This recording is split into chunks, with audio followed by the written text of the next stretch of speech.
Hello, everybody. Excuse me. Oh, I guess I'm going down with COVID. I'm done. Okay, this is Paris Procopis. Welcome to the Paris Procopis Show, a special Sunday night edition, and it looks like I'm peaking a little bit on my audio, so I'm a little loud, but hey, I'm excited. This is kind of a Paris Procopis Show special edition, and tonight I'm going to have a conversation with my friend Chris Slinker from WISRED, and we're going to talk about a little bit about the races on the primaries on Tuesday and what to expect, and what to expect going on in the future and everything like that, and go from there. So without further ado, or with ado if you really want, I'm going to bring on my friend Chris Slinker, and I've got you muted. There you go. Hey Chris, how's it going? Hey Paris, how are you? I'm great. I'm feeling sassy. I am so glad the primary is almost over. An interesting primary this year, isn't it? Yeah, it is. Not entirely unexpected, but I never expected so many contested races this year. Yeah, well, the Republican Party and the Democratic Party are fairly fractioned right now. So I think we may see more primaries if that continues. Yes, I'm actually, I'm happy Ron Johnson didn't have a primary thing. Yeah. Well, it's a great example of someone who crosses all the spectrums, though. The MAGA Republicans love him. The establishment Republicans love him. The corporate Republicans love him. He's kind of a across the board liked. Yeah, and I think he's got to have 80-90% support amongst the Republican faithful, so to speak. Right. Absolutely. Right. So I think that's, I guess, in all the chaos of, you can say negativity. It's a primary. They get negative. That's just what happens sometimes, most of the time. But with all that, he's kind of the silver lining in all of this, because he's that unifying factor that is going to motivate people to get out to the polls in November. Yeah, we could hope. I think the focus, because he doesn't have a primary, has been more on the governor's race. But I think the negative ads that the Democrats have been running against Ron Johnson on a consistent basis have kept him in the forefront. Oh, yeah. But we can only hope that after the primary that switches or changes or at least balances. Well, and the Democrats have had a primary. And now it seems like they've all circled the wagons on Nelson Mandela. Jeez, it's been a long day. Wisconsin apartheid. No, this is. Forgive me, Mr. Barnes, Mandela Barnes. I don't agree with his politics. I'm sure he's a nice guy, and he seems like he'd be a riot to just hang out with. Right. But interesting is all the Democrats fell in line on that race, and it's because they're all part of the same group. If you look at it, Lasry, Barnes, Godlewski, Tom Nelson, wacko as he is, they all are of the same progressive ACO faction of the Democrats. So they fell in line. Yeah, Tom Nelson, he's kind of out there, but he's actually the sane one of the bunch. I don't know. If you watch the Democratic press debate, I think you might change your opinion. He was the only candidate who talked about nationalizing oil. Nationalizing what? Sorry, you were cutting out a little. Oh, nationalizing the oil industry. Oh, wow. Yeah, I mean, we're talking AOC, progressive woke wacko-ness. Well, definitely. Everybody's got their own version of wacko right now. It's fascinating. But I guess, why do you think Mandela, of all people, what made them coalesce around him? I think they're coalescing around him because the Democrats tend to think that if you've run statewide and won, that you have a base, a foothold. It pleases the Milwaukee Democratic Party, which to be starting to maybe become the leader of the Democratic Party. There always used to be a combination of Madison and Milwaukee teaming up for whatever goals they had, but they generally were on separate sides. In this case, I think that the Madison group decided that they were going to go ahead and just leave it to Mandela. Mm-hmm. He's for it's a statewide race. I think the Democrats personally believe that Mandela actually helped Evers win that race. I think he was a non-factor. So I think that that's why they've coalesced around him. Wow. And it definitely will be interesting. And of course, Johnson's got a ton of fodder to go after him with, but the question is, will the electorate care?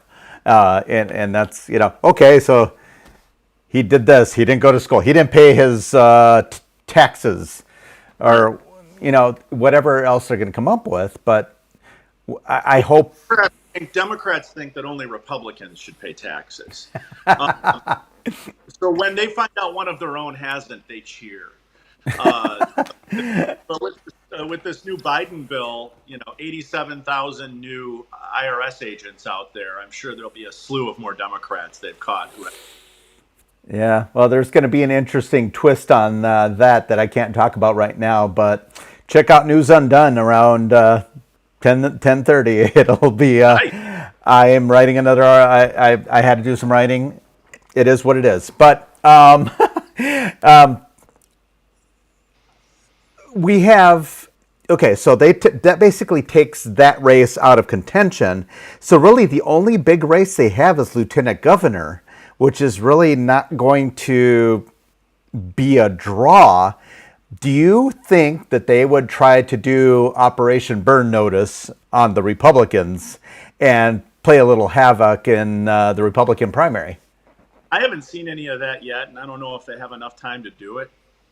I think that these dropouts are fairly recent. I think that most Democrats wouldn't be able to swallow the pill of voting in our primary. And plus, I don't know if there is a candidate in their view that really is more beatable from the view of what we're seeing nationally from the MAGA viewpoint.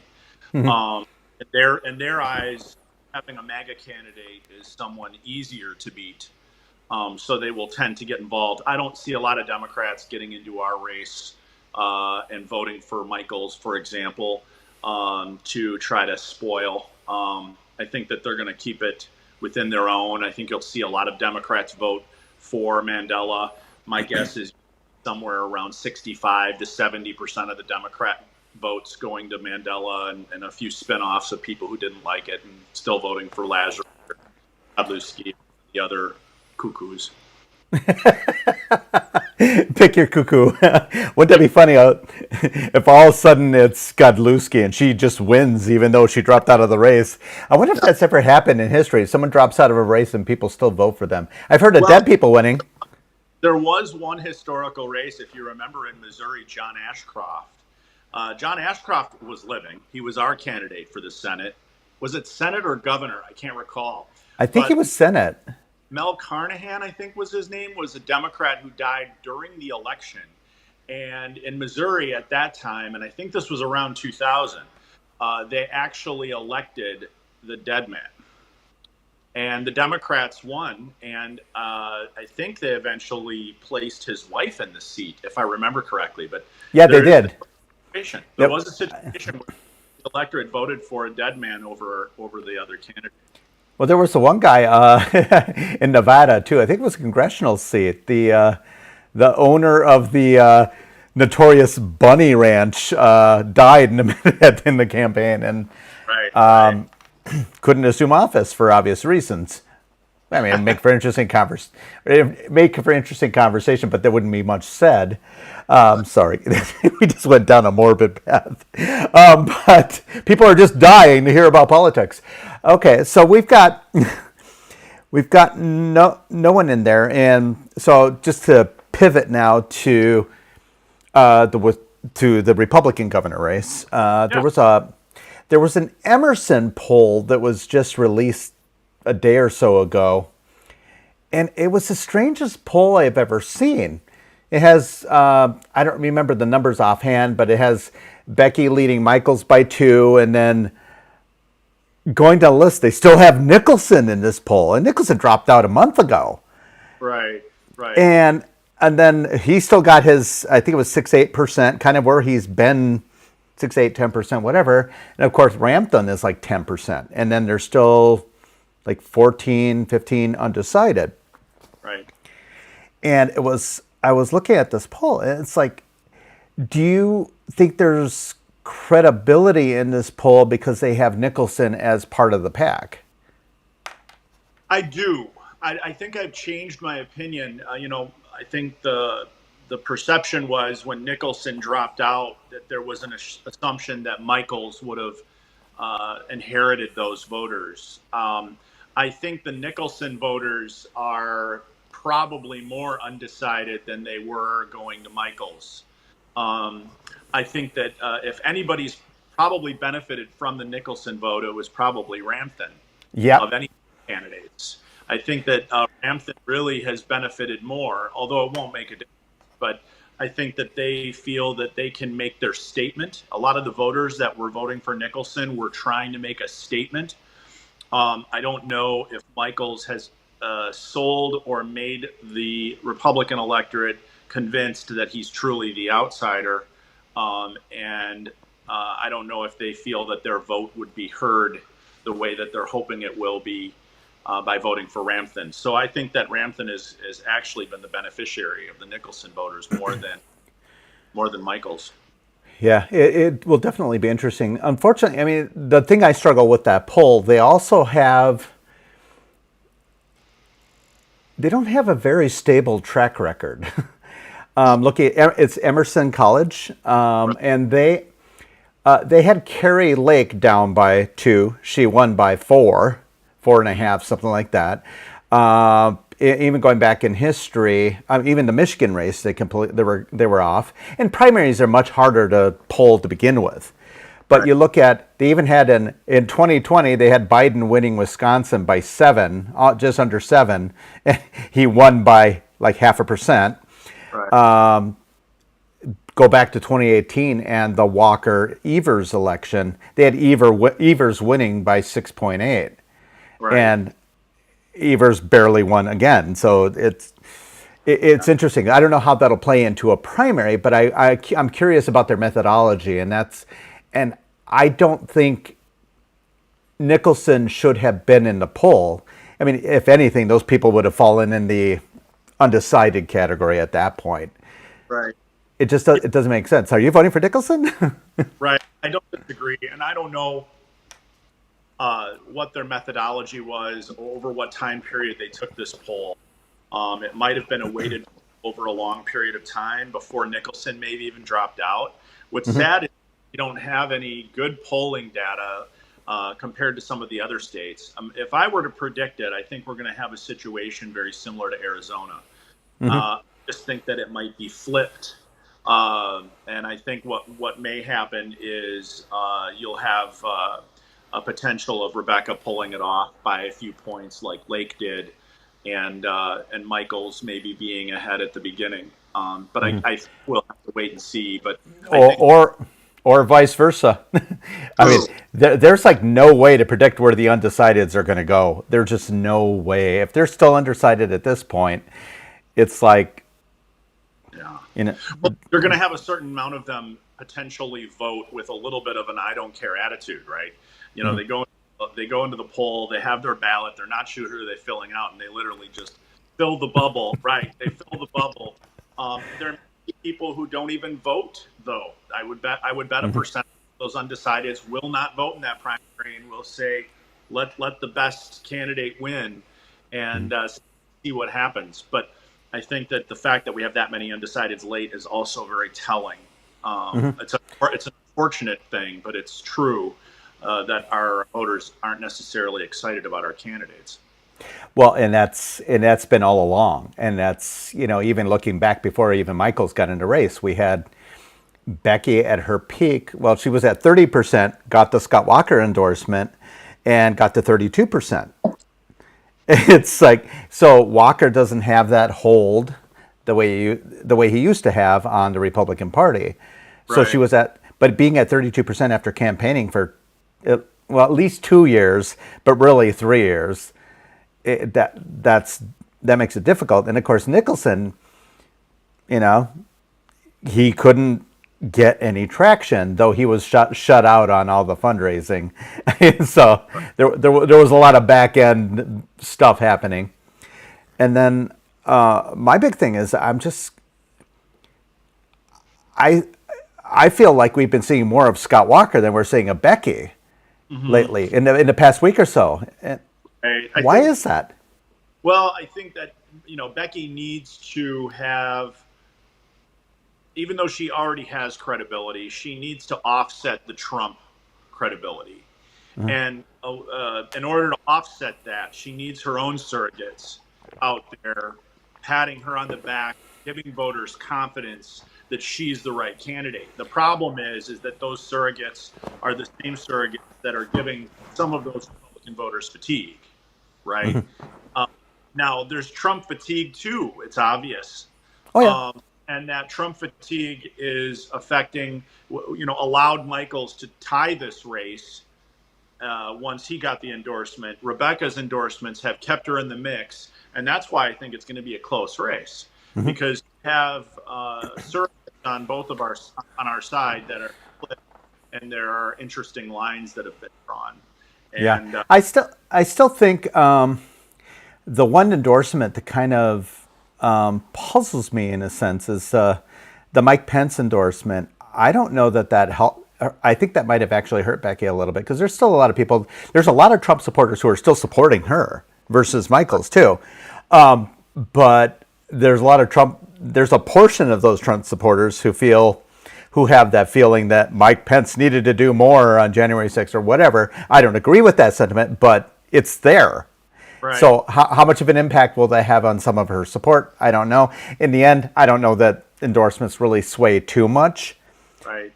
Trump was about a six point bump initially for Michaels, but maybe he already had that without Trump. I feel like the MAGA endorsements helped Michaels a lot. I think it created the ability for Michaels to take the small lead that he did when he did. I think Rebecca has battled back and battled back hard. And I think that's probably why I somewhat believe the Emerson poll might be a point or two ahead. But the truth is going to lie in the undecided voters. The undecided voters will make the decision on this race. Because the truth is, I really believe we're at a 50-50. Right. Oh, I agree. I think it's very close to 50-50. But I think ultimately, you're saying Becky may pull it up by a point or two. I think I think Michaels has a chance of pulling it off by 4 or 5. He might be the beneficiary of the Trump bump that Emerson isn't counting for, like they did in Michigan, like they did in Arizona. So who's going to be the one they're off on? Right, right.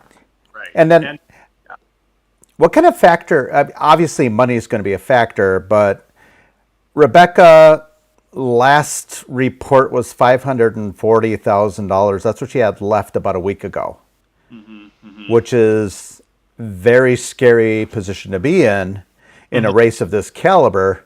And when you had Michael's just saying, "Oh, just write another $1 million. Here you go," like me and you giving $1. He gave me $1 million, and everybody knows he's not going to be outspent in a general election. There's just no question about it. But how much of an impact will Rebecca's lack of money have? I mean, even if she wins, how much of an impact will there be? Are we going to see a reoccurrence of Leah Vukmir 2018 or Tommy Thompson 2012, where they spent everything to get through the primary, and suddenly here we are at the general election, they can't do anything? And in the case of 2018, the Republican Party apparatus basically left Leah Vukmir to her own devices because they had to focus on the incumbent. And this year, the incumbent is Ron Johnson. Right.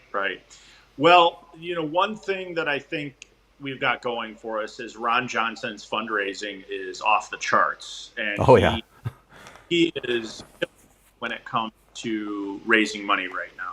So kudos to that. But I think one creative thing that if Rebecca does win this race, that she's going to need to do that Leah and Tommy did not do, and this is kind of a new thing that I think we're starting to see, is she's going to have to focus on a national type of fundraising. And one of the focuses may need to be that she focuses on those Republicans in blue states from big cities that want to make an impact with their financial statements. And Wisconsin is the purplest of the purple states. We need to win the governor's race. I think there needs to be a coalition planning, and I'm hoping that the Rebecca campaign is creative enough to put that together to raise the money, because raising it within the state will be very difficult. And she doesn't have a sugar daddy like Nicholson did, and he isn't one like Michaels is. So the truth is that if she doesn't have that, she's going to have to get creative for fundraising.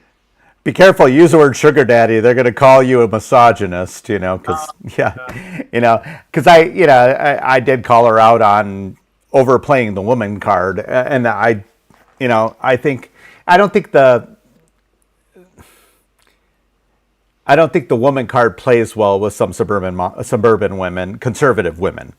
They're no way in hell do they want to be considered a victim or subservient or anything like that, in my opinion. But so I got called a misogynist, and it's funny watching all the name calling. And I've written a ton of articles, and I've gone after the Walker Kalifish record on a number of things, and it wasn't, part of it is, yeah, I'm supporting another candidate, but part of it is, I like having a tough primary because it lets us know what the candidates are made of.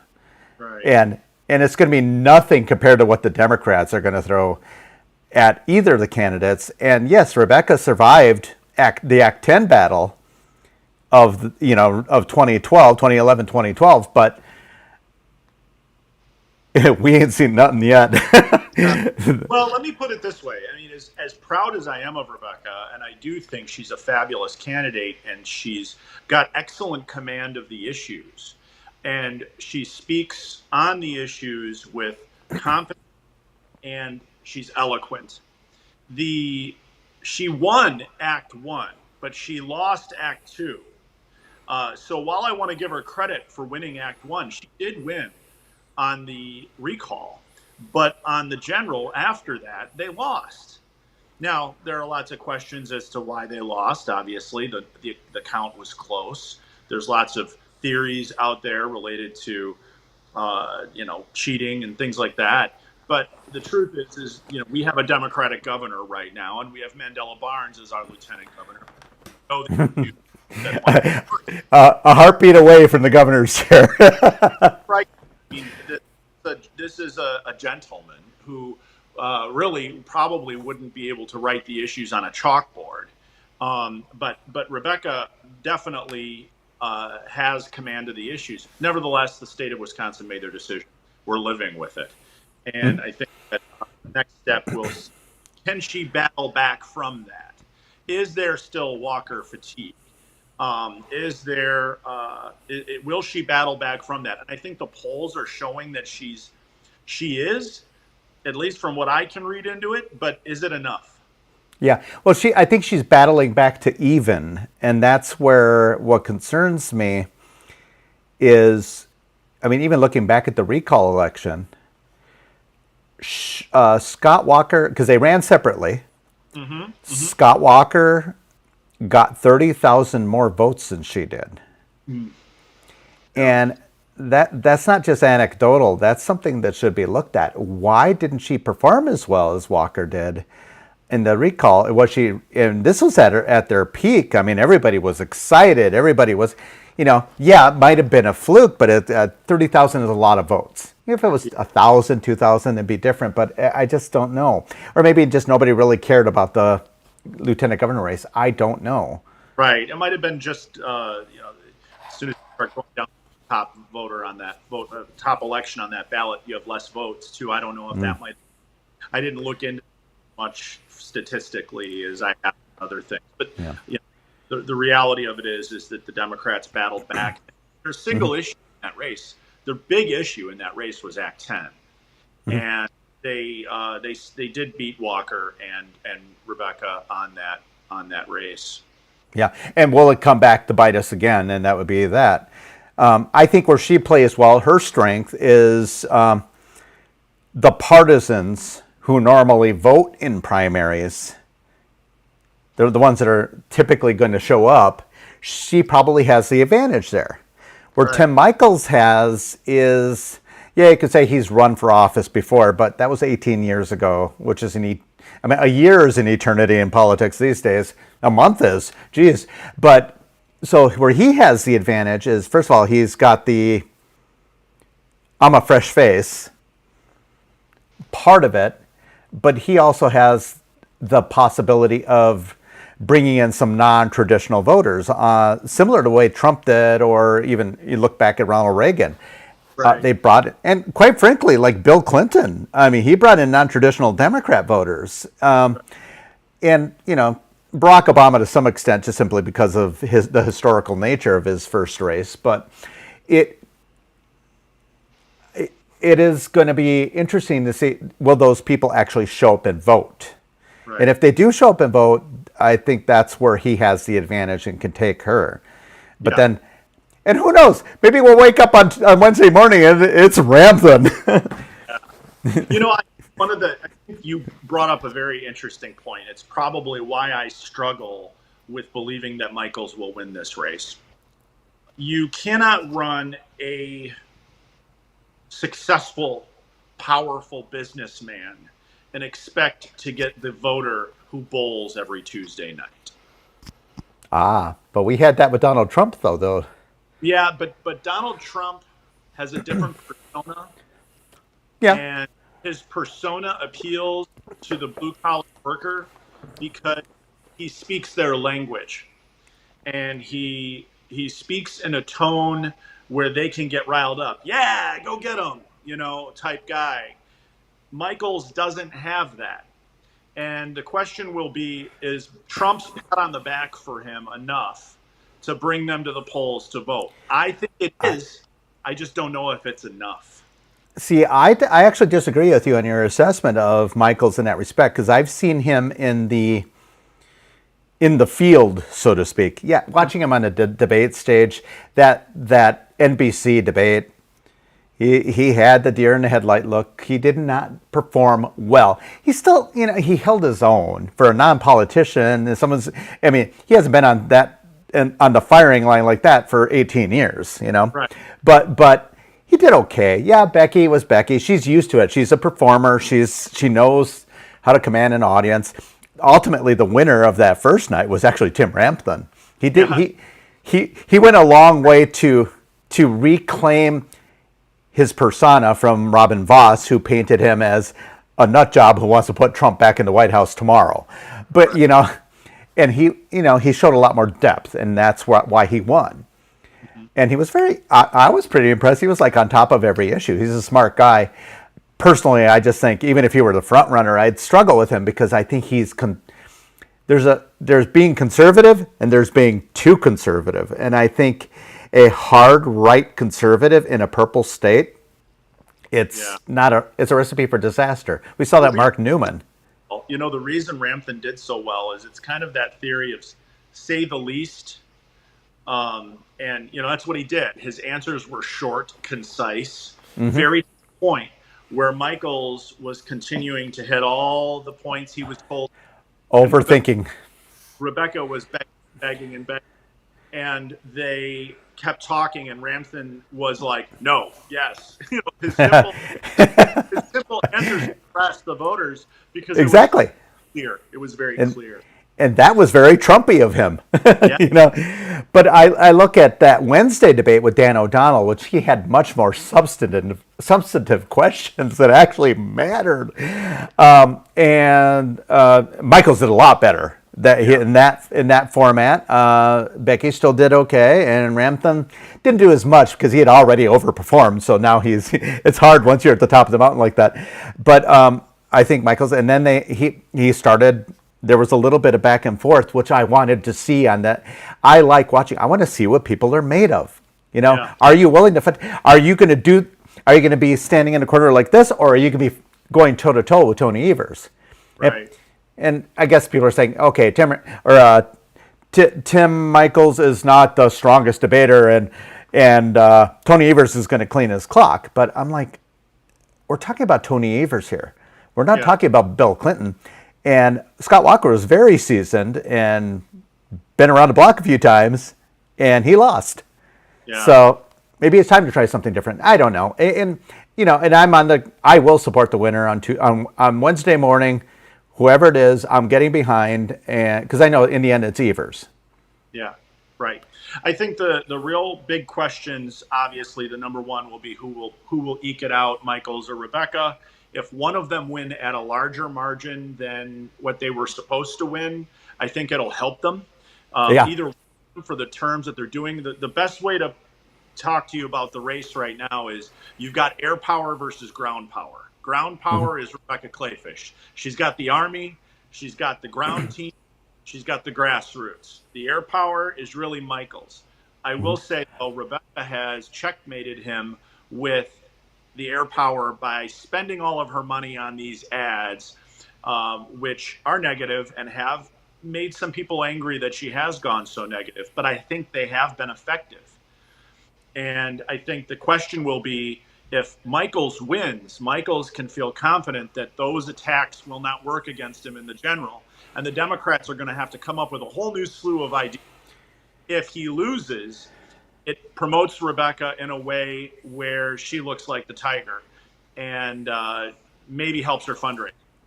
Maybe helps her fundraise, but it may. I still don't think it's going to be enough, because she raised something like just under $7 million so far in this race.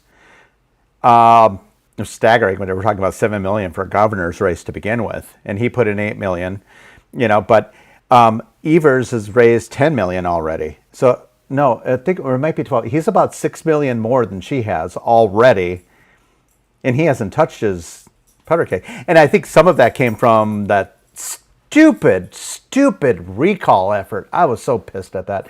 But it was a complete waste of time, and it gave him the ability to raise money. Yes, he used some of it against Trump, but clearly he was filling his own coffers with. And whoever started that recall effort enabled that. So, right. Yep. So I think it. We'll know on Tuesday which resonates better. When you say air power, though, and that's another thing. I guess I've been attending events. I even showed up incognito at some Becky outdoor events, and I see a different type of energy in the Michaels events.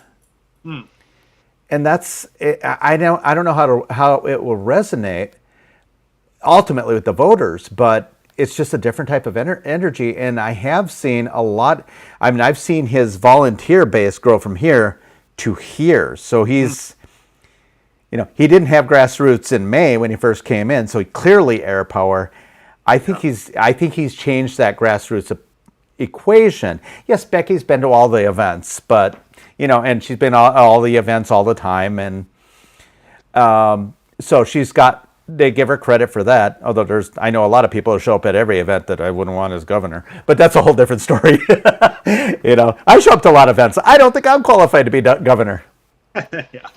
Yeah, no, I think that, we're used to what happened with between Bookmere and Nicholson, where there was the outstate vote versus the Milwaukee suburban vote. And there's going to be more of that this year. Yeah, there may be. Michaels is sure to probably win outstate, although Rebecca has visited every county party event you can imagine.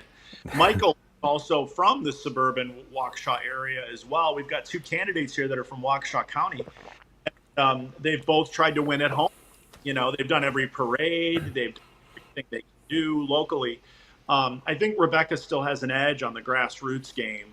And I think that Michaels had an edge on the air game. But the question will be, have Rebecca's attack ads worked? And we will find out on Tuesday. Yeah, well, ultimately, and I've called into question the dotted line thing. Well, if this, then this. If your cousin's brother's old roommate, was married to George Soros, so therefore you know, you support George Soros. I don't like, yeah, I don't see some of that. And I wish, my whole thing is, I wish Michaels had, she drew first blood, so to speak. I Yeah. wish he had punched back harder, and he tried his best to stay above the fray. Well, and I think that he did, at least initially from his campaign, but you can tell that if the negative ads were not working, the Michaels campaign, and I know these aren't coming directly from the Michaels campaign, but you know how it goes. There are plenty of negative ads against Rebecca Clayfish right now, all of a sudden. My guess is that is because they have to offset her potential gain that she has been gaining from her negative ads that she hit Michaels Oh, for. yeah, it's tightened up. But it's this. But of course, trying to connect them, I don't know. It's No. this Club for Growth. Nobody knows who the hell they are. They were a factor in 2018 too. I really don't agree with what they're doing. I think they're going over the top with their ads and stuff like that. Even though supporting someone I most likely am supporting, but it's not most likely. I've come out and I've written an article saying I'm supporting Michaels, so I'm in full disclosure. But That's okay. and that's okay. Okay, don't make me come over there, man. No. It just, yeah, it just, it's crazy. But I've seen, recently there was the Scott Walker interview. Whoa, my lights just changed. What happened? Hang on a second. The Scott Walker interview, and where he sat down with one of the publications out there, and they had lunch, and he named names and stuff like that. And he brought up all these names we all knew probably had some connection or whatever, but these are the people behind Scott Walker being recruited, or behind Michaels being recruited to run for office. First of all, does it matter No. if he was recruited? And second of all, is someone who's recruited and is just doing it, I got recruited, so I'm just going to do it. Are they going to throw $8 million into a race for something they really don't want? Well, politics is funny. And, the truth is there's not, if you really dig down and you look at this from a neutral standpoint, these candidates have very little differences. These candidates are on the same points on almost all the issues. Oh, ideologically, for the most part, yeah. They have to come up with something, right? So the fact they're coming up with something is why it's getting so nasty and personal, because the truth is they don't know what else to do. And they're coming up with the smallest, minute issues you could think of, and they're using them like they're big bombs. And that's just the way it happens when they're so close. Yeah. Well, I think ultimately, I think people are anxious for a change. I really do. That's why I think. That's why I definitely want to change. It's like, okay, we had 8 years of this, and there were a lot of missed opportunities. There were a lot of great things that happened during that administration, but I feel there were a lot of missed opportunities. And as a parent, the incessant school spending that was unchecked without accountability, and all that money that the battle that we fought for Act 10 and all that money that was saved was suddenly gobbled up by all this additional school spending. And what was it, like almost $2 billion of referendums over the years that so that was a big factor in my decision. And of course, people say, why do you hate Becky so much? I don't hate her. I like her. I think she's a nice lady. I've never attacked her personally, and I won't. It's just not my style, but I do have stylistic issues. But once again, I know she's a conservative, and I'm going to vote for the conservative ultimately. Yeah, right. I mean, one of the points that I've really liked that Rebecca has brought up is her push for the flat tax and the removal of the state income tax. It's another reason why I think Becky's going to win. Becky's talking about state issues in detail with conviction. I'm hearing more federal issues from Michaels on a state race. Because he's not running for the Senate, I think that will play with a lot of voters. I do. I think that Becky has honed in on the issues, and she has commanded those issues. The problem Becky has is she can't get the majority, if she can't get the majority of Republican conservative voters to vote for her, she's going to have a hard time winning the general. But on the same token, Michaels, who is the MAGA candidate, who can't seem to shut the door, is also showing some weakness. And it's a problem that we have, and that's why the calls for unification are so important. One of these candidates who will lose on Tuesday, and all of them are expecting to win, even Ramthan, by the way. They all think they're going to win. And when they don't, we've got to hope that they don't take their little red wagon and run home. And I hope not. I hope not. I mean, there's going to be some animosity and stuff like that, but we need to do... It is what it is. I think the talk about the federal issues and stuff like that, unfortunately, the federal government's gotten so intrusive, and it's about to get worse. I mean, this travesty that happened today, it's like, geez, Mitch McConnell got so outfoxed by Manchin. It just... And they handed him this other victory they had a few days ago with the microchip thing, the microchip bill. He got like 10 Republicans to support it or whatever. And for what? We got nothing out of it. Zero, zilch. And this is going to be such a, they call it the, what is it? The Inflation Reduction Bill or whatever, which is basically, it's basically Build Back Better with better PR. Yeah, it's slapping a name on something and making people believe what it's about when it's really about a lot of other.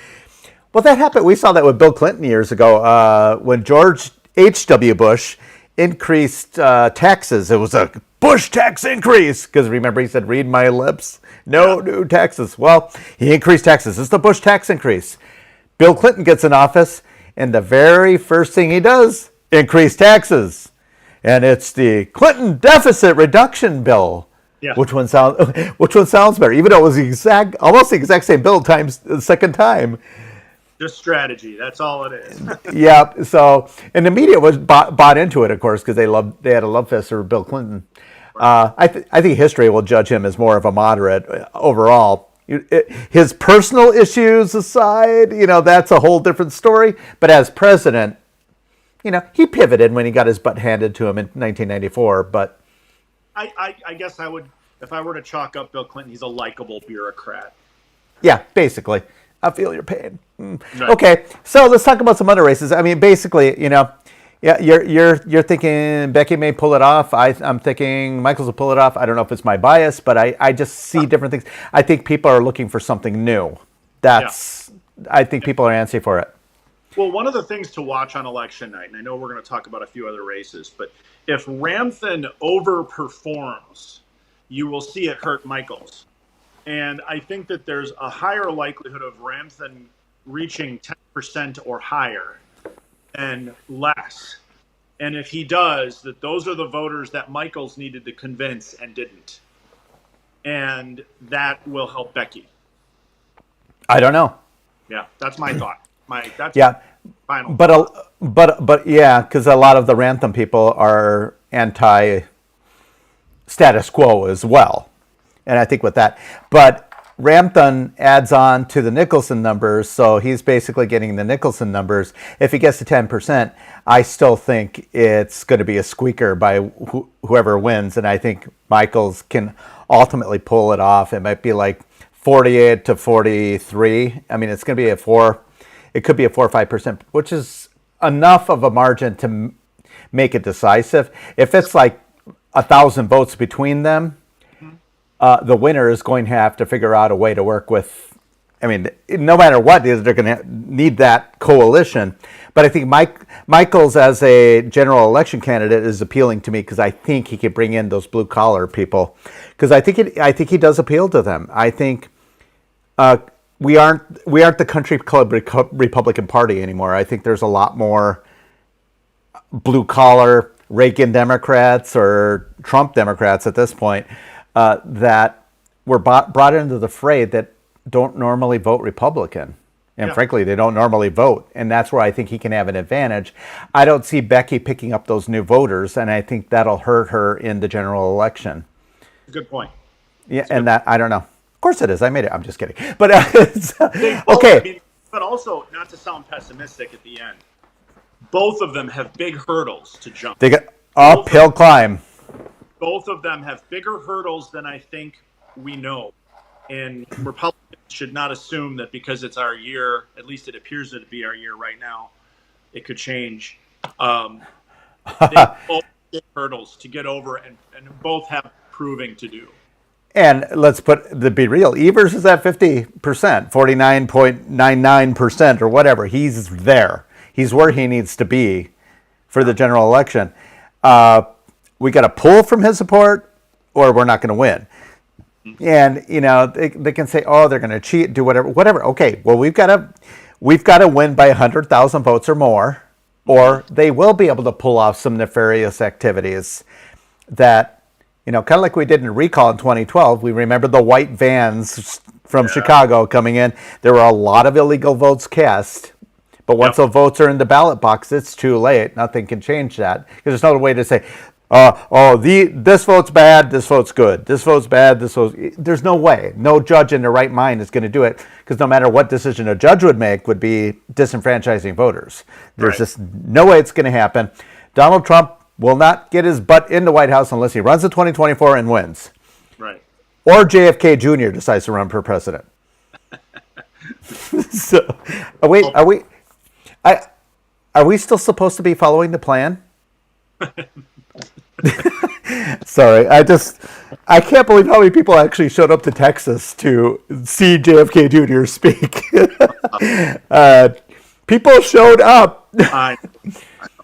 Okay.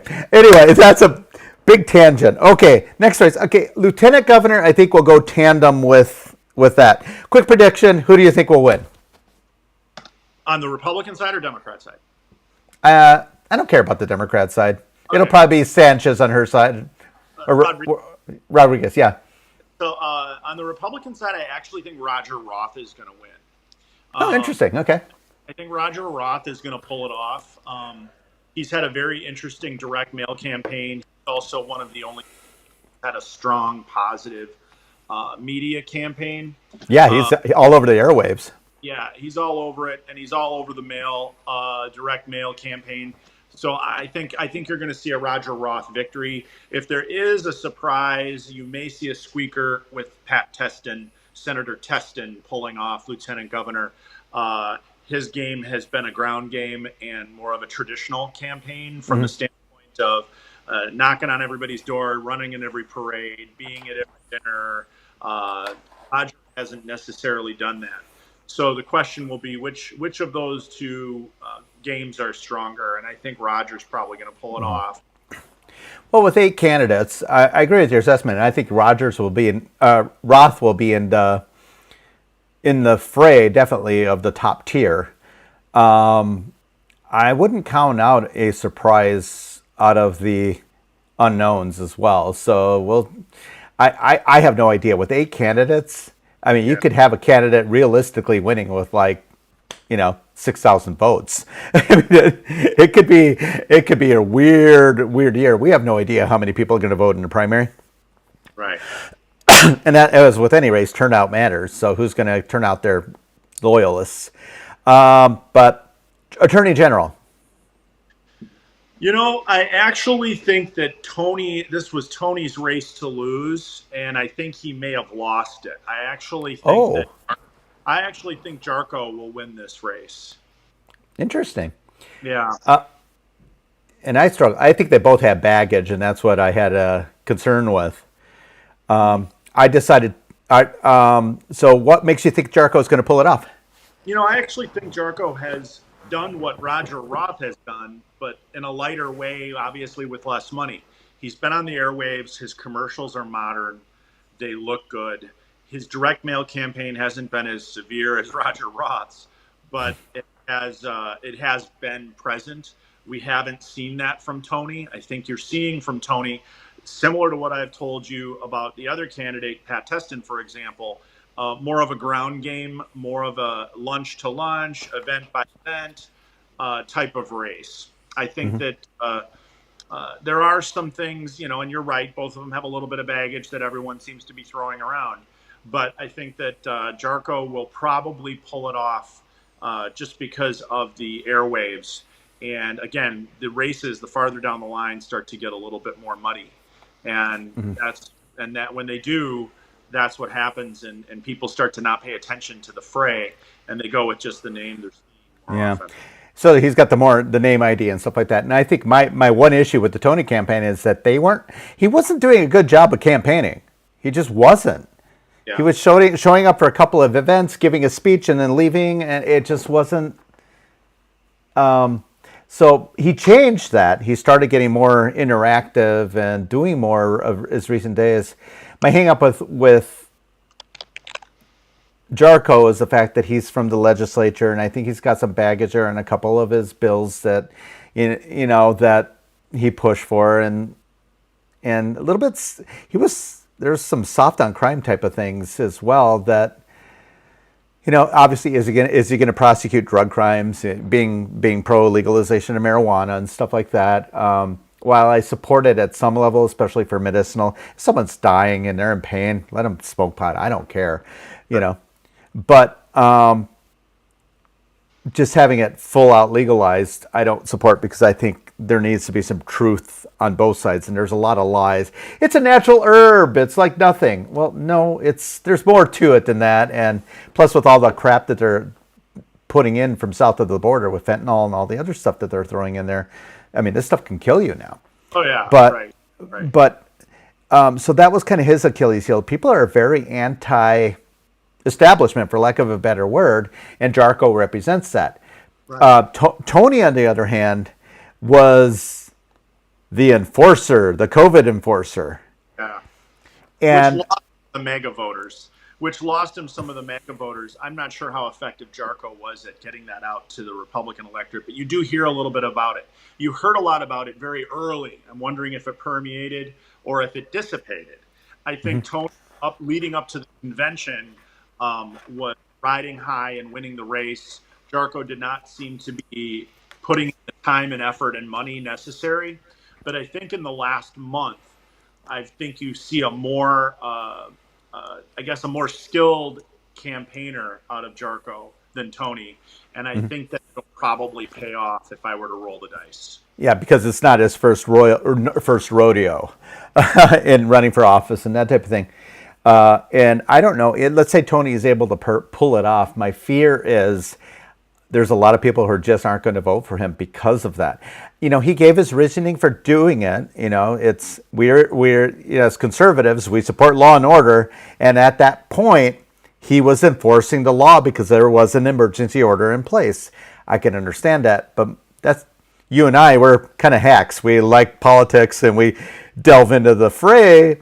We're going to know that, but the average Joe Smith down the street is not gonna. They're gonna say, "Oh yeah, he was the one that's shutting down businesses because they were open during COVID." That's not good. So they're just not going to vote for him, and that's going to leave the crackpot we have in there right now in office. Yeah. So I was told. I hope people can overlook that. I decided yesterday, as a matter of fact, that I'm going to support Tony. Mainly because he's literally the only one who's ever prosecuted voter fraud. And I think that's important. And other than that, and he's a prosecutor. So he said, and that's my one concern about Jarko is he's never been in law enforcement. But on the flip side, there's also the pro of it. He's not been around to develop any bad habits. So. Right. I think again, it's another muddy race, isn't it? I think that it is. I think that it's one of those things that most conservatives have to just back the win, and both of them have a couple of issues here and there. I think that, like I said, I think Jarko just has the better skill and the better capability to run a statewide race, and probably will pull this primary off. I will say that I think that it wasn't his until he's winning the race as we speak. Oh, interesting. And I didn't thought. Just my prediction. Yeah, I've only met him one time. Seems like a nice enough guy. He's got some pretty important people supporting him. Yeah. Senator Dave Craig. Yeah. I mean, I have a ton of respect for Dave. I wish he had never left the Senate, but he has like 400 kids, so he needed to go into law practice so he could finally make some money. Right. No, I respect the heck out of him, and so I struggle. And there's still a chance I might change my mind again. I've got till Tuesday. Undecided voters, even the hacks like you and me, were undecided all the way to the end. You know how messy that is. Yeah, and for me, like before Michaels got into the race, I was kind of like, I'm going to sit out the governor's primary. I wasn't even going to vote. I was just going to vote for the winner at the end, because clearly I could see Becky wasn't getting it done. She was at 30% after 3 years. Nicholson wasn't getting any traction, and I think people were like, okay, this is his consolation prize. I think that hurt him. I think he should have just said, okay, I'm just going to run for governor and not wait for Ron Johnson to decide what he's doing for Senate. That was worse. Or he should have just kept his mouth shut and not said anything about it. Just say, you know what? I'm going to run for governor because whatever. But instead, I think that hurt him. And there's still a lot of people. My concern with him is if he were to pull off the primary, a lot of the people still remember 2018 and how negative it got. Yeah. And his reasoning for dropping out, he goes, my only choice to stay in was to go negative, and that didn't work out with me back then. Didn't work out for me that much back then. I think he recognized that he should have never gone so negative on Vukmir. That hurt a lot of people. I was supporting Vukmir at the time, but I would have gladly supported him had he won the primary. Sure. Mm-hmm. I think the question will also be if Michaels does pull this off and wins and beats Becky by a fair margin, Becky may face the same scrutiny. Probably won't be at the same level that it was faced for Nicholson during his race. Mm-hmm. But if you go negative and you start the punching and you lose, voters tend to frown upon that. Mm-hmm. It's almost like if she starts the fight and because of it, she's a hero. But if she loses because of it, she's a villain. Yeah. Well, and in the end, if she wins the primary but loses the general election, a lot of people will say, I told you so, or whatever. But I think what that does, it shores up her support. She'll run for Senate in 2 years. Maybe. You never know. I guess it depends on how well everyone performs. All of these things will weigh into the reality of it, I guess. Yeah, so it's going to be an interesting Senate primaries coming up. I'm sure Gallagher's going to run, Eric Hovde's going to run. It'll be interesting. And like my thing about Michaels, I tend to get attracted to the business people. Early on, and I was kind of none of the above the presidential election of 2016, but I really liked Carly Fiorina. Something about I loved the business background. I was also an old Ross Perot voter, so Ross for boss, man. Yeah, Carly, you have to run a business, but you have to run it well. Yeah. I think one of the problems with Carly, she didn't run her business very well, in my opinion. HP was a tank in the tank. She fell into the Trump web, and didn't know how to delicately handle it. Which candidates are humble because the ones that can handle it, and it's a good point for Rebecca. If Rebecca wins and she can figure out a way to come out of this and say, I still think Donald Trump's a great president, and she can say to the public that I think Donald Trump was an excellent president and I support Donald Trump, that will score her a lot of points. How many politicians have that capability? Not many. Most of them get a little personal and get a little sad and get a little weepy and just continue to fight the fight. If Rebecca can come out of this as a winner and promote Donald Trump after he beat her up, she will look like a hero. So and I dare say she's got to dump Walker. I don't think Walker will be needed after the primary. I think that's my problem. He shouldn't have been needed now. He endorsed her. I get that. Do an appearance, yes, I'm supporting Becky, whatever, and move on. Let her stand on her own. because she's quite capable of it. I've seen it. And it's just been so weird. I've actually started calling him her co-candidate because he's there with her. They're attached at the hip. This isn't Walker Cleefish. This is Rebecca Cleefish. She needs to fight. And I've said this, and people are shocked when I say it. She's quite capable of fighting this on her own. Oh, sure. I think, in my opinion, it's literally just a surrogate offset. What this is she needs to have credibility amongst the Republican voters because Donald Trump has patted Michael on the back.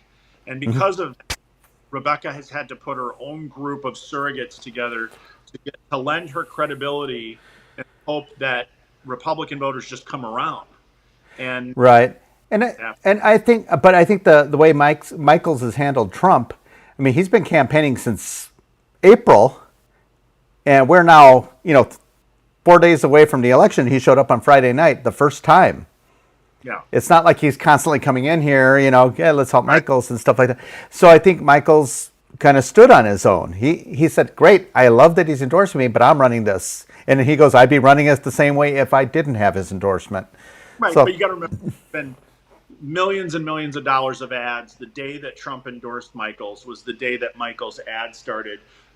Endorsed by Trump, right? Yep. Endorsed by Trump. I mean, if we turn because it wins, we're going to run it. Right. Yeah, the Trump endorsement helps in more often than not. What is he, like 70%? Which is still a pretty good. He's got a good amongst Republicans, yes. Yeah, and then it's lower, obviously. I mean, in general elections because he's backed some interesting candidates, but on the flip side, I think he's still got a very good winning record on that as well. Yeah, but nearly perfect, by the way, nearly perfect. That's why my prediction is much less likely to come true. Or wait, at least from the betting odds of predicted, however much longer that will last. Trump's record on his endorsements is pretty strong right now.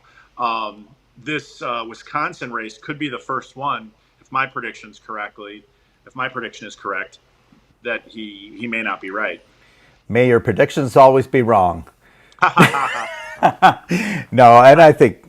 You know what? Even if I'm wrong on primary night, I'm okay. I just don't like being wrong on general. Unless I'm picking the opposite side. Yeah. The general scares me. I mean, it's got to be, and we've got to figure out a way to beat Evers. I mean, it's just, and then Johnson, because his polling numbers are pretty dismal. Yeah, they were bad in 2016, 2016. They're even worse now. And I think the problem is he doubled down on a lot of things he probably shouldn't have doubled down on. But I think in the end, he's got solid base if he can just get those crossover voters to say, yeah, you know what, Johnson makes sense. Yeah. So, and the nice part is they can run together as two businessmen and stuff like that. Imagine what we can do for the state. Imagine the world with us in leadership. So they've got that dynamic. I don't know. It'll be interesting how it translates.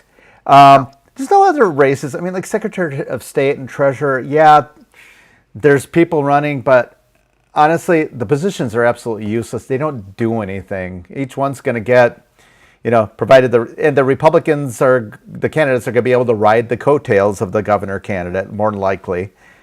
I'm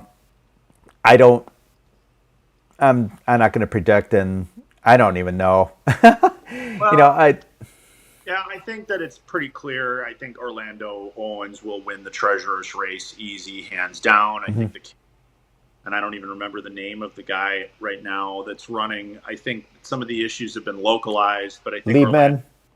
Yes. Yeah. Orlando worked his butt off. I think he's going to win. He has said that he's going to try to make the office a little bit more involved, and maybe he could be a spokesperson for us. He's an eloquent guy. Again, excellent command of the issue. What's great about that is we may have another state leader in the state treasurer's office, as minor as that office is. being a surrogate for our cause, and that's where we have lost in some of these situations. We have just given these seats to the Democrats because they are meaningless to a certain extent. But I think we do have to change our strategy a little bit, and I think Yeah. that Orlando would be an excellent spokesperson for us. So I think he's going to win pretty handily on Tuesday. Probably. And then obviously, I don't, is Amy Laudenbach and Jay Schrader. I think Schrader's the only one with really a plan. Amy is a little more just, she's a great lady. I like her. Oh my God, am I a misogynist for saying that? No. Oh, okay, good. But she's a great lady. Like I said, I've met her and I like her as a person. I just don't, I didn't, she's been in the assembly a long time and really hasn't, she's a yes vote, a reliable yes vote. You're going to have an interesting primary there. I know it's not really much of a race. I would have said that Jay Schroeder would have probably won the race because he's run before. His name is known statewide, and he's kind of always been for the seat. I think Jay will probably pull this off. Yeah. And Jay will probably win. Jay Schrader will probably win the Secretary of State race. Yeah, and he wants to change the office, and obviously he's going to have to get buy-in from the Robin Vosses of the world because the legislature is going to have to change all this. Yes. But I think that especially now with all the, assuming Robin Voss makes it. Oh yeah, I forgot about that race. And that's Adam Steen got the biggest shot in the arm he could have ever expected. Not because he got the Trump endorsement, but he got probably $150,000 worth of advertising for free out of that endorsement. I think, and it's like egg on Robin Voss's face because Robin Voss was sending out those flyers with he and Donald Trump sitting in a private plane together and stuff like that. It's saying, yeah, I'm a Trump fan. Oh yeah, whatever. But my problem with Robin, and I've been, part of it is sending all these conservative bills to Tony Evers. The ones that didn't see the light of day when Scott Walker was governor. And it just bugs the hell out of me when we do that. We hold issues back so that way we have something to campaign on. And the Democrats do it too. So it's nothing new. I just don't like it. And so I called him out on it. So he unfriended me on Facebook because of it. I guess it's an awful thing, that I did. But he just has, I don't think he has the pulse of the people of Wisconsin anymore. I think his waiting 7, almost 8 months to appoint Gableman to look at the election, no one's going to overturn it. You had people screaming from it since the middle of November. He should have immediately appointed a council because the people were asking for it. It wouldn't have changed the outcome of it, but let's investigate and find out what went wrong. And stuff like that, and he didn't do it. He waited so long. I think that's what ultimately demonized him to the ultimate boogeyman, I guess, as it were. It's tough being the Speaker of the Assembly. It's tough being the Speaker of the House. I think herding cats. Yeah, it is. It's difficult, and I think that Robin has done a good job as Speaker. And what I mean by that is I haven't always agreed with all the decisions he made, but he has at least kept order. Yoda's talking to you. He's not happy with you. Well, he's kept order because he runs it in his draconian Pelosi-esque leadership style. But remember, he runs it that way. In order to run it that way, you need to have Republicans that listen and follow you. And the truth is there's enough of them there that have supported Robin over the years and continue to do so, or he wouldn't be leading. And I think that, he has burned his bridge. The real victory of Robin is his ability to raise money, which is something that we've discussed in previous races, how important that is. And it is one of his strengths because he, as a leader, has that capability. Most assembly members have left him alone because he knows how to raise the money for our races and hold the majority. So that may be enough. His district, I think Robin Voss will probably win this primary. I'm not sure that's. I mean, Steve may show, but you know what? It's hard to predict. There's obviously no polling that we would see. Oh, zero, yeah. But I would say my guess is Robin will probably win this primary, and that Trump's endorsement may pull Steen into the 30-40% margin. I said, yeah, it's going to be closer than we think, but I don't know. I wish Adam well. He's a nice guy. He obviously didn't have the money to do a lot to compete against Robin. Robin has money, and he's also got a giant amount of personal wealth as well that he could pull from if he wanted to.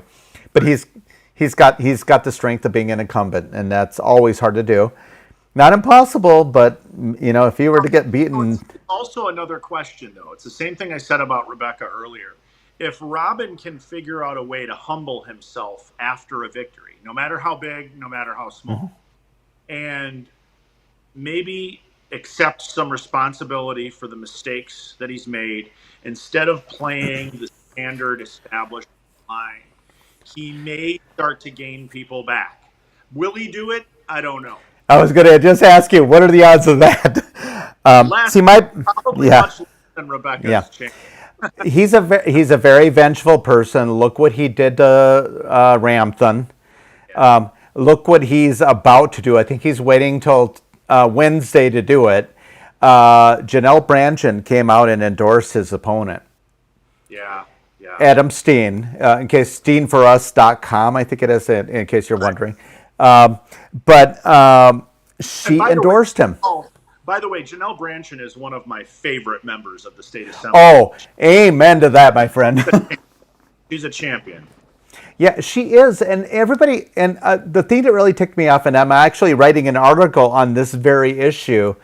About a month or so ago, I wrote an article talking about the cancel culture and how the Democrats are canceling Republicans. They control, liberals are canceling conservatives, and they control social media and all that stuff. So conservatives are canceling them back, and we're just going to start our own social media. And suddenly we're dividing, and people are not engaging. Well, I'm seeing this within our party as well, this cancel culture. I've experienced it firsthand for having the audacity to bring up the Clayfish Walker record on things and painting the picture that, I rate his governorship, personally, I rate it as about a B-. There were a lot of missed opportunities, especially in his last term, because he wanted to run for president and whatever, okay? He signed right to work, but that wasn't until the legislature basically said, we're going to make you sign it here, because he didn't want to do it. So whatever, but it's this cancel mentality that, okay, if you're not the Republican that I want, you're not this kind of Republican. You're not. We saw it with Donald Trump versus Ted Cruz. Well, if you vote for Ted, if with the Never Trumpers and stuff like that, so they're canceling it, and it's like, and to some extent, the pro Trumpers are canceling the Never Trumpers because we think the Never Trumpers are being irrational. It's so we're getting a lot of this, but the thing that really triggered this was Dean Knudsen when he quit WEC, and basically painted Janelle Brandtjen to be this crackpot. And it's like, Are you flipping kidding me? When this governor's race is over, I'm going to call him to task on that. When the primaries are over. Janelle Brandtjen has been a champion for a lot of issues, especially voter integrity. She just wants to secure the elections, the Zuckerbucks, the Dropboxes, the the clerks being able to cure ballots. Yes. She's been on the issue. She's been courageous. She's stepped up. And of course, I don't think Robin was expecting her to step up the way that she did. And I think that the fact that she did is why she's a champion. And I think that Dean Knudsen no longer matters. And hopefully will no longer matter anymore. It's just sad that one of our own was defending that position. And it's, again, probably chalked up as one of the biggest mistakes that Robin has made and continued to make over a long period of time. Um, there are a lot of good Republicans out there, but there are bureaucrat, ignorant ones too, who want to Mm-hmm. believe that the system just works, and Yeah. they're not willing to question the system, and Or that's they're afraid. They're right, afraid. Well, I don't want to lose my staffer. I don't want to get primaried. I don't. It's like I love that Janelle's like, well, if he wants to primary me. I don't care. right, You know, right, right, I think she's. I love her, and she's so genuine, and she's got people that support her, and also ones that she doesn't know support her. They're just keeping quiet about it, and that's the whole thing. I I like it because it kind of strokes my ego a little bit. I get phone calls or private messages from some of our legislators uh-huh. who are like, Paris, I can't believe you wrote that. Thank you for saying what we're not able to say, or something like that, especially calling Robin Voss to task and stuff like that. Now, I'm talking from the Senate, from the Assembly, multiple members doing this. And it's like, I love it, but I wish they had the intentional fortitude to just do it publicly. Yeah. But they're afraid it makes it harder for them to govern or do whatever they need to do. I don't know. It's all Well, well, we've got this is a very long half hour. But I think it's going to be an interesting night. We'll have to get together and rehash the primary sometime soon. Well, a couple other interesting primaries. There is a state assembly race in the 13th Assembly District, the seat that Bonnie Lee ran for. There's a race between Eric Negutsi and Tom Mahalski. That Republican primary will be a very interesting race. Mm-hmm. I think it's pronounced Gutsy. You're right. Yeah. He's a MAGA guy. He's military too, right? Military, yes. And he's running against an established guy who's been a village trustee in Elm Grove and a county supervisor for many years. Someone that we supported in a recent race. Also, WISRED did for county supervisor and village trustee. The only thing that we didn't like about what Tom did is he went after he received our support, our public support, he decided to go and get the Democrat support. And the Democrats did publicly also support him. He wore that as a badge of honor. I'm not sure we felt the same way. So, it will be interesting to see what happens in that primary between Tom and Eric. But that'll be another interesting primary to watch. And obviously, the Milwaukee one between Bob Donovan and David Carson are going to be. That's the 84th district. Yeah, David Carson is the chairperson of the Republican Party in Milwaukee, and I've been very aggressively smacking him down on a few things. The lack of support for local candidates in the spring elections, and then recently found out when I saw the campaign finance reports, the Milwaukee County Republican Party gave the chairperson of the Milwaukee County Republican Party $1,000 for his campaign in March, and the primaries were in April. So I called him out on that. He never gave the money back, as far as I know. I haven't heard anything, which he should have, or they should have given Donovan $1,000. But the point of it is, they had $1,000 that would have immensely helped in some of these races. The ones I know of in Wauwatosa, one lost by 110 votes. Right. The other one lost by 1. It was a coin toss. Well, there's no question, Paris. Milwaukee County needs WISRED also. Exactly. I was hoping you'd jump on that. Milwaukee County needs WISRED. And I think that every county needs WISRED. The problem, do we have the resources necessary to do it? Right now, I'm not sure the Republican Party is willing to put the resources in to do that. But I think that if we could recreate what we've been doing in Waukesha County, in Milwaukee, it would be extremely effective. I think that. Yeah. Well, I think they should have learned from your example. Even today on their website, you wouldn't know there's any candidates running for office. I mean, there's actually a Republican challenging Robin Vining. she's going to have an uphill climb. It's a very heavy Democrat district, but she has an opponent. Yeah. Nobody would know. The poor thing doesn't even have a website, which is really sad. I reached out to her through a friend of mine who knows her, and I said, I'll build her a website.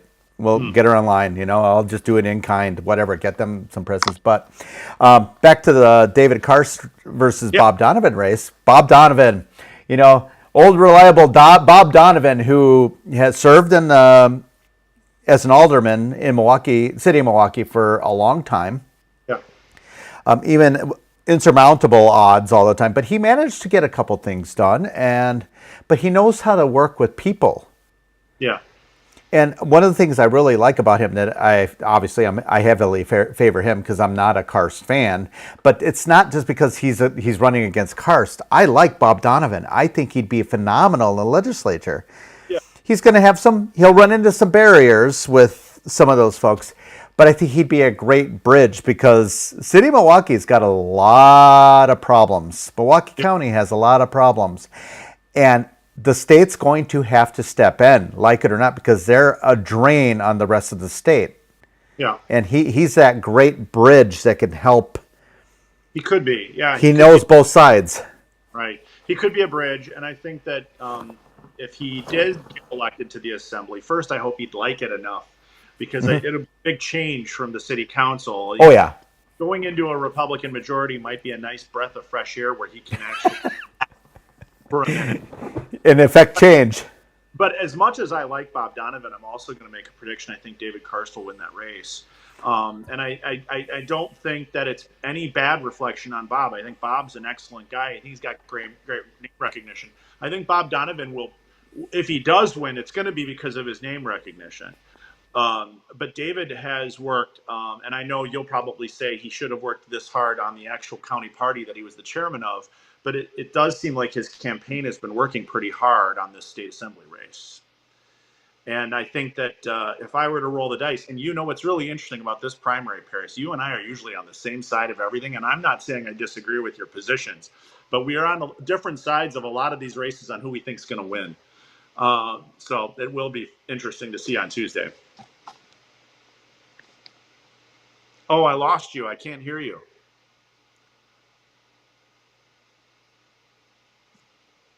I don't know if you can hear me, but I can't hear you.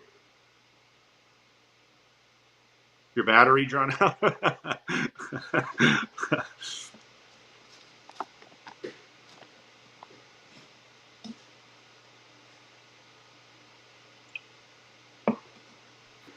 Okay, now we should be able to come back on. There, can you hear me?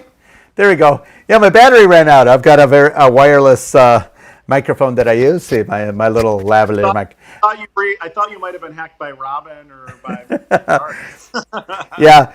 What I was gonna say is, we're probably both gonna be right on them. Or we're gonna be wrong on them. I definitely hope I'm right on Governor, and I hope I'm right on Bob Donovan. The other ones, I'm just not. I actually think, I think I said this. I think Tony might actually pull it off, but you seem to think that Jarko's coming on strong here at the end. It'll be interesting. I don't dislike Jarko, and like I said, he's a lot of people I respect a lot are supporting him. Yeah. I think, and it's then there's not the typical divides in our party that you've normally seen, and because of that, it's caused some of us some awkward feelings that we haven't had in the past, right? But it may be good because I think the majority of grassroots Republican voters are saying the same things you and I are saying. They will support whoever wins.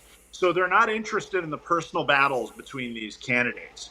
They want the Republican to win regardless of which candidate it is. And that's kind of the way it's supposed to work, right? So the hope is that the battles end on Tuesday and the unification of the different factions of our party.